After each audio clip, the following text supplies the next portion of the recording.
Doctor, আমি আমার বাচ্চাটাকে নষ্ট করতে চাই। হোয়াট? অ্যাবর্শন করতে চান বাচ্চা? কেন? আনএক্সপেক্টেড? আপনার স্বামীর সাথে কোনো সমস্যা হয়েছে নাকি অন্য কিছু?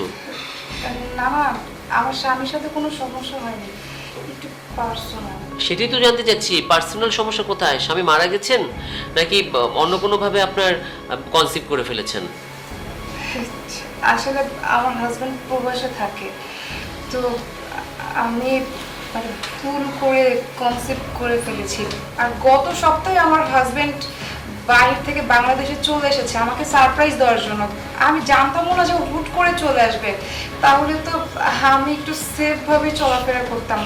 আসলে এখন আমার হাজব্যান্ড যদি জানতে পারে যে আমি প্রেগনেন্ট, তাহলে আপনি তো বুঝতেই পারছেন কী হবে। আমার পুরো সংসারটাই ধ্বংস হয়ে যাবে। প্লিজ ডক্টর, আপনি আমাকে একটু হেল্প করুন।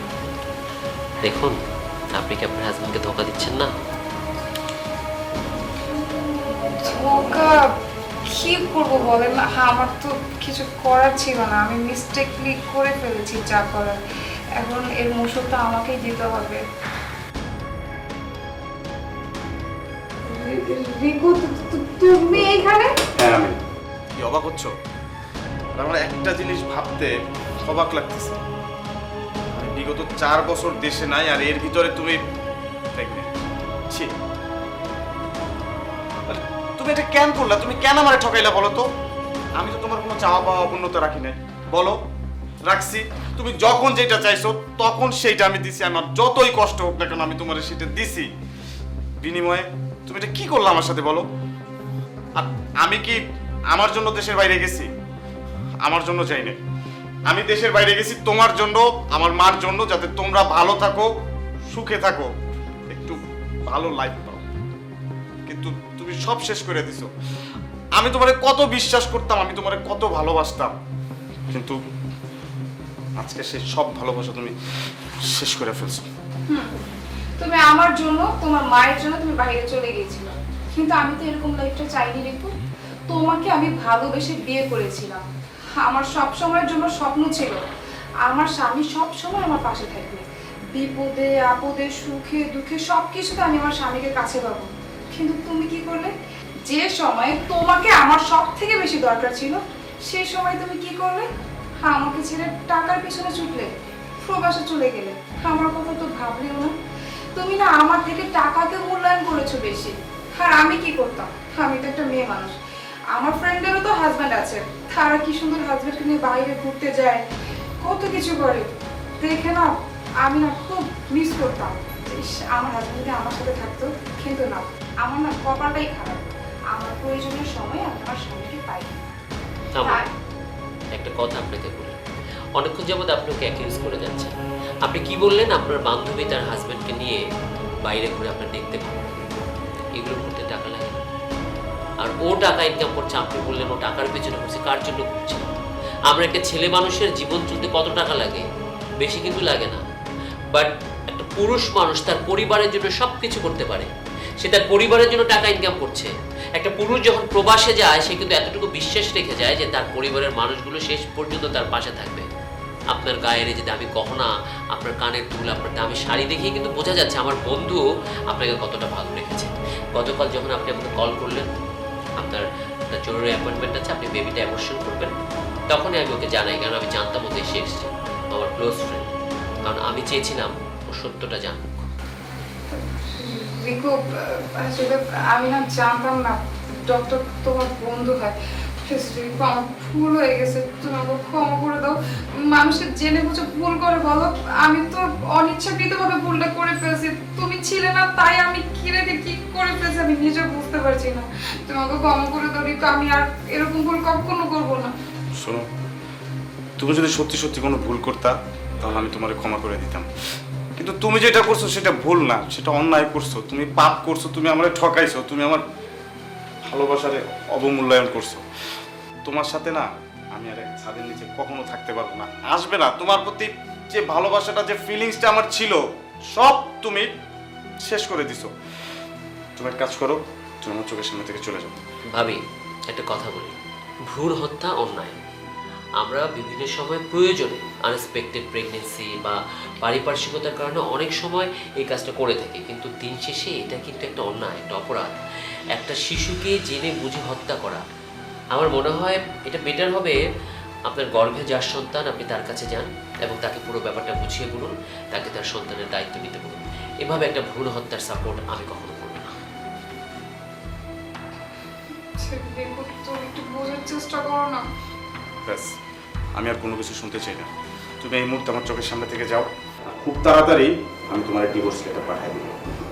আমি কোনো কথা শুনতে চাই না। বন্ধু, তুই কি এখানে বস, আমি তোকে চা দিতে বলছি। আমার টেনশনের কিছু নেই, লাইফে এরকম চড়াই উতরাই থাকবে, So, সমস্যা নেই।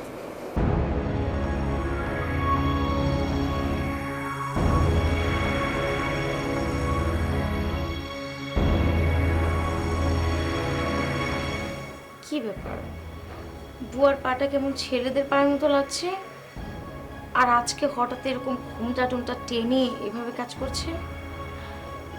বুয়া, আই বুয়া, তুমি কি রান্না শেষ করেছো? জি ম্যাডাম, করছি। তুমি কি থালা বাসন যা ছিল সবকিছু ক্লিন করে রেখেছো? জি ম্যাডাম, ক্লিন করছি। এই দিকটা ঝাড়ু দাও তো একটু, এই দিকটা, এই যে আমার আমার পায়ের কাছে একটু ঝাড়ু দাও।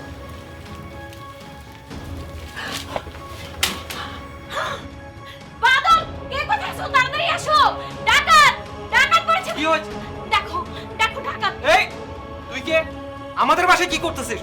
ডাকাত তাই না? দাঁড়াও, আমি এখন পুলিশকে কল করছি। না না না, আমি ডাকাত না, আমি আপনাদের বাড়ির কাজের বুয়া উর্মির জামাই। উর্মির জামাই, কিন্তু এই বেশে কিসের জন্য? তুমি শাড়ি পরে আমাদের বাসায়, ব্যাপার কি? আমার বউ উর্মি খুব অসুস্থ, বিছানা থেকে উঠতে পারতেছে না, এই জন্য আমি কোনো কুল কিনারা না পাইয়া ওর শাড়ি পরে এসে বসতে আপনাদের এখানে কাজ করার জন্য। কিন্তু আপনি তো বললেই পারতেন আপনার স্ত্রী অসুস্থ, তাহলে আমরা দেখতাম বা আমি কোনো না কোনো ভাবে কাজটা সামনে নিতাম। আপনি এভাবে মহিলাদের মতো শাড়ি টাড়ি পরে একেবারে মাথায় ঘুমটা দিয়ে, এটা তো ঠিক না ভাইয়া। আপা, আমার মাথায় না কিচ্ছু আসতেছিল না। আমার বউ বললো তুমি গিয়ে কাজ করো। এখন দেখেন, এর আগেও এক বাড়িতে সে কাজে যায় নাই, অসুস্থ ছিল। বড় লোক মানুষ, আমরা তো গরিব মানুষ, আমগো কথা কেউ মাথায় রাখে না। কাজে যায় নাই দেখা তারে বাড়ি থেকে বাইর করে দিছে।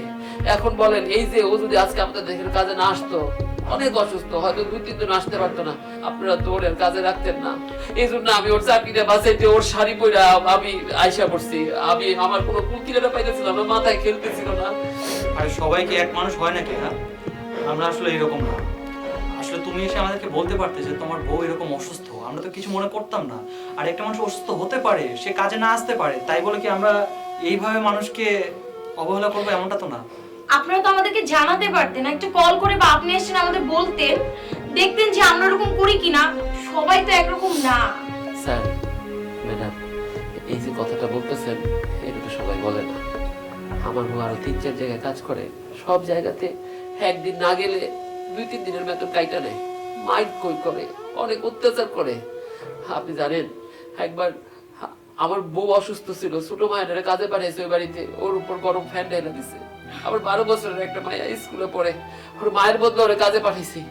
এখন কি করবো কন? আমরা তো গরিব মানুষ, আমগো তো দেখার কেউ নাই, তাই বাধ্য হয়েছি ওর শাড়িটা পরে আসতে। কিন্তু আপনারা যখন বললেন, তখন মনে হইলো আসলেই তো সবাই তো এক না, আপনার মতো ভালো মানুষও আছে। স্যার, স্যার বিশ্বাস করেন, আমি যদি জানতাম এরকম হইব, তাহলে আমি নিজে আইসা আপনার কাছে খবর দিতাম না, দরকার নেই এসবে। আমি তোমার বিষয়টা বুঝতে পারছি। আরে তোমার বউ কাজ করতে আসে নাই কারণ তোমার বউ অসুস্থ, তাই বলে যে তোমাকে এইভাবে শাড়ি পরে আসতে হবে, বিষয়টা তো এমন না। তুমিও না আসলে পারতে, সমস্যা নাই। তোমার বউ যেহেতু আসে নাই, আমরা কল করে জেনে নিতাম যে তোমার বউর প্রবলেম আছে, আমরা দরকার হলে ছুটি দিয়ে দিতাম। তোমার বউ 2 দিন ছুটি কাটাতো, যদি সুস্থ হতো তারপরে আসতো, আমাদের কাজ বাজ করতো, আমাদের তো কোনো সমস্যা হতো না। কোন স্যার, এতদিন ধরে কাজ করে ও কাজ না করলে আপনার সমস্যা হবে না? এই জন্য আমি আসছি স্যার, আমি কাজ করে দেবো, কোনো সমস্যা নাই। না না, লাগবে না আপনার কাজ করা। আপনি একটা কাজ করুন, এই শাড়িটারে খুলে বাসায় যান, যে আপনার বউয়ের পাশে থাকেন, আর ফোন দিয়ে আমাদেরকে বলবেন। যদি কোনো টাকা পয়সার প্রয়োজন হয়, দরকার হলে আমরা দেব, কোনো সমস্যা নেই।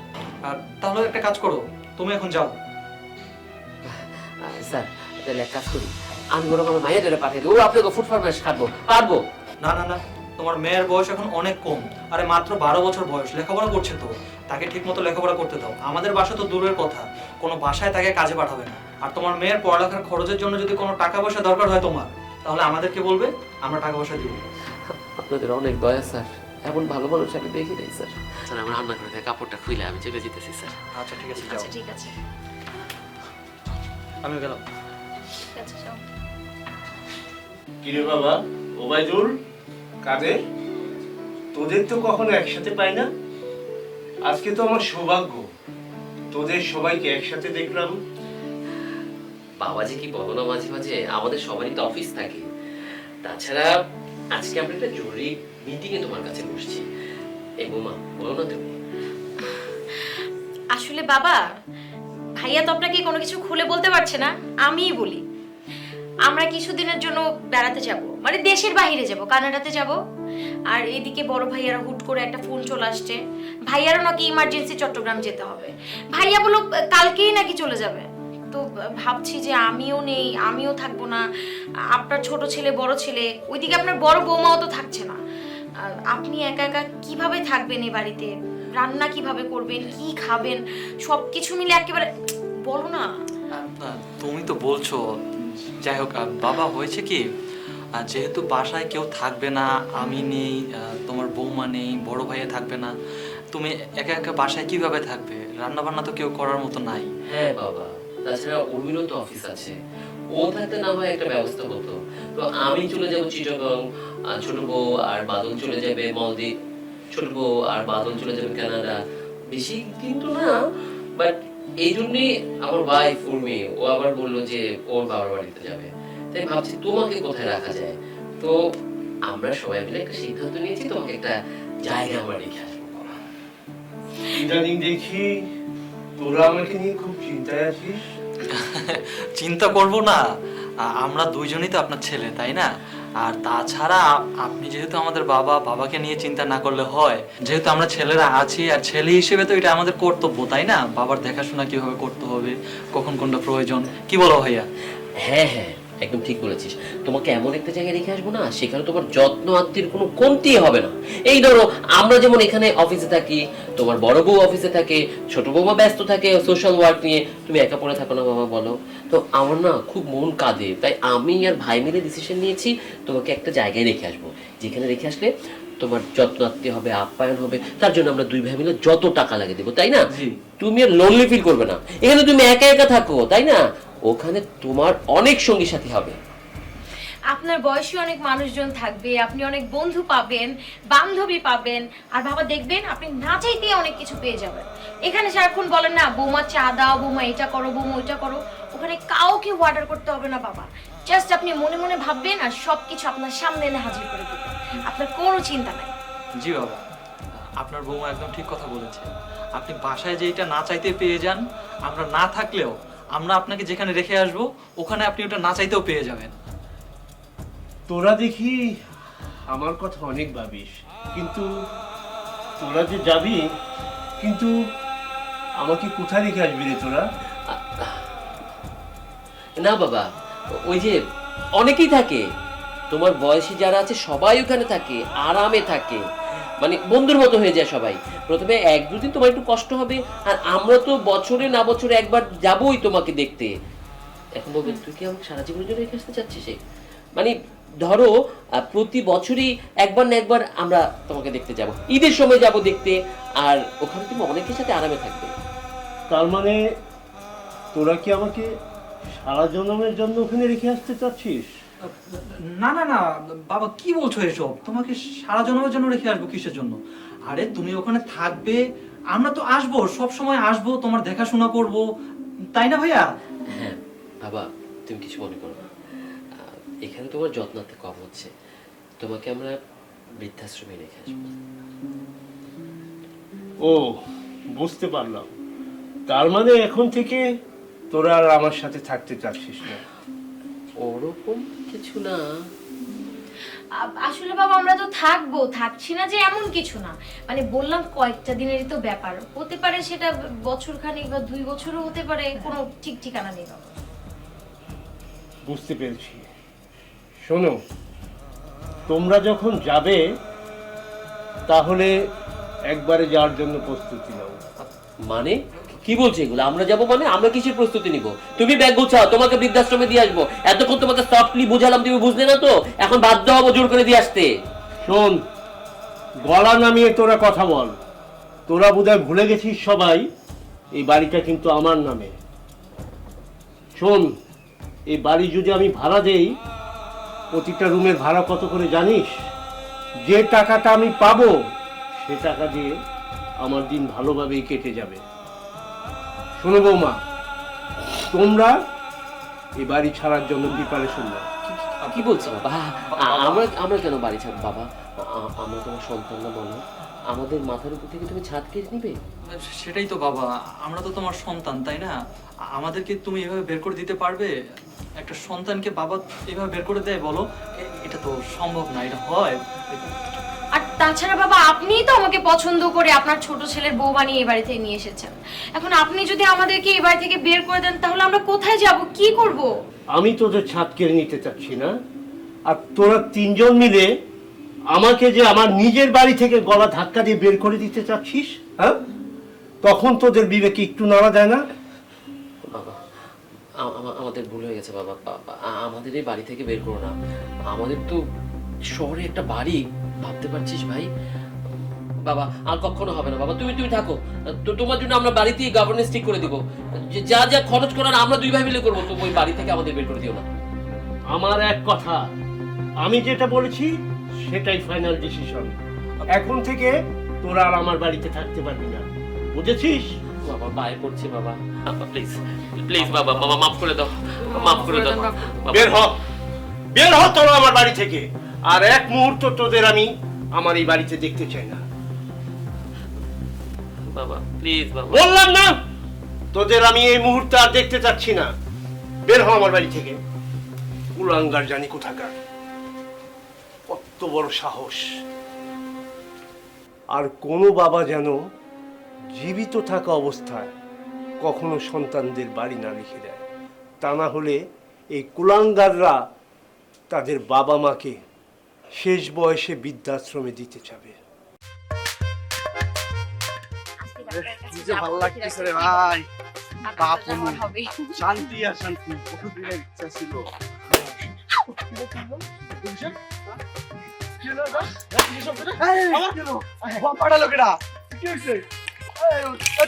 ঠিক আছে তো?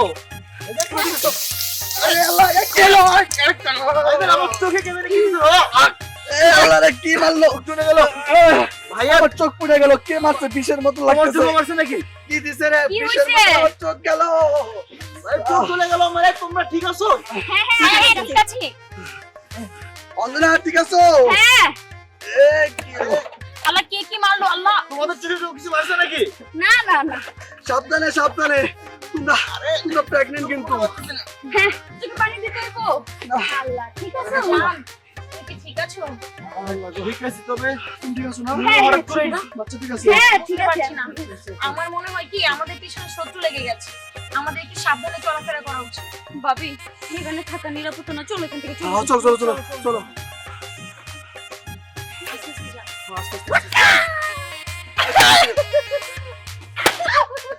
অঞ্জনা, তোমার পেটের বাচ্চা ওটা কই? তোমরা আমাদের সাথে অভিনয় করেছো, আমাদেরকে মিথ্যা বলেছো এতদিন। তোমাদের পেটে বাচ্চা না, কাহিনী কি বলো তো? হ্যাঁ, মিথ্যা বলেছি। তো কি করব আমরা তোমাদের সঙ্গে? তোমরা আমাদেরকে মেন্টালি সিক বানিয়ে দিয়েছো। সারাক্ষণ বাচ্চা দাও, বাচ্চা লাগবে। তোমরা কি করছো আমাদের সঙ্গে? তোমরা কি ভালো কিছু করছো? আরে ডাক্তার আমাদেরকে স্পষ্টভাবে বলে দিয়েছে তোমরা কোনোদিন বাবা হতে পারবে না, কারণ তোমাদের বাবা হওয়ার ক্ষমতাটাই নেই। আর আমরা দুইজন তোমাদেরকে ভালোবাসি বলে, তোমাদেরকে ছেড়ে যেতে পারবো না বলেই এই নাটকটা করেছি। তাই বলে তোমরা আমাদের সাথে প্রতারণা করবে, আমাদের সাথে অভিনয় করবে তোমরা? ভাইয়া, এখন বলতেছো অভিনয় করবে, কিন্তু অত্যাচারের সময় মনে ছিল না ভাইয়া কিরকম অত্যাচার করছো? সারাদিন কান্না করতাম তোমাদের এই ভাইয়ের জ্বালাতন সহ্য না করতে পেরে। পরে ভাবি ওই প্ল্যানটা বার করছে যে কান্না করিস না, ওদেরকে বুঝ দিতে হলে একটা বাচ্চা যে কোনো ভাবে ম্যানেজ করতে হইব, দত্তক নিতে হইব। আমরা কি করেছিলাম জানো? আমরা ভেবেছিলাম 9 মাস কোনোভাবে অ্যাক্টিং করে যাব, আর যখন বাচ্চা হওয়ার সময় চলে আসবে তখন হসপিটাল থেকে একটা বাচ্চা নিয়ে আসবে। অনেক মানুষ হয় না, বাচ্চা রাখতে চায় না, দুনিয়ার আলো বাচ্চাকে দেখাতে চায় না। সেই জায়গায় ভেবেছিলাম সেই বাচ্চা অ্যাবর্শন না করিয়ে তাদেরকে বাচ্চাটা হওয়া পর্যন্ত আমরা যা খরচ লাগে সবকিছু দেব, বাচ্চাটা হওয়ার পর শুধু আমরা নিয়ে আসবো, কারণ তোমাদেরকে বাবা ডাক শোনানোর জন্য। আর আমরা কি চেয়েছিলাম জানো? আমাদের স্বার্থ কি ছিল? ভেবেছিলাম আমরা একটু মা ডাক শুনবো। এটা যদি আমাদের অন্যায় হয়ে থাকে তাহলে তোমরা দুই ভাই মিলে আমাদেরকে যে শাস্তি দেওয়ার দিতে পারো। একবারও বোঝার চেষ্টা করুন যে আল্লাহ যদি না দেয় আমরা কি জোর করে আনতে পারবো? কিন্তু সারা দিন অত্যাচার করছো, বাচ্চা এনে তো বাচ্চা কি এটা গইবে জিনিস যে চাইবো আর নিয়ে আসবো? অঞ্জনা, মানে আসলে আমার অনেক বড় ভুল হয়ে গেছে। আমি বুঝতে পারিনি যে আসলে তোমাদের এইভাবে নির্যাতন করবে আমি বাচ্চা পাবো না।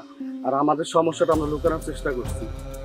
আসলে সমস্যাটা তো আমাদেরই ছিল, আমরা এটা লুকিয়ে তোমাদের ওপর অত্যাচার করেছি, তোমাদেরকে অনেক কথা শুনিয়েছি। আমরা বোঝাতে চেয়েছি যে সমস্যাটা আমাদের না, ব্যর্থতাটা তোমাদেরই।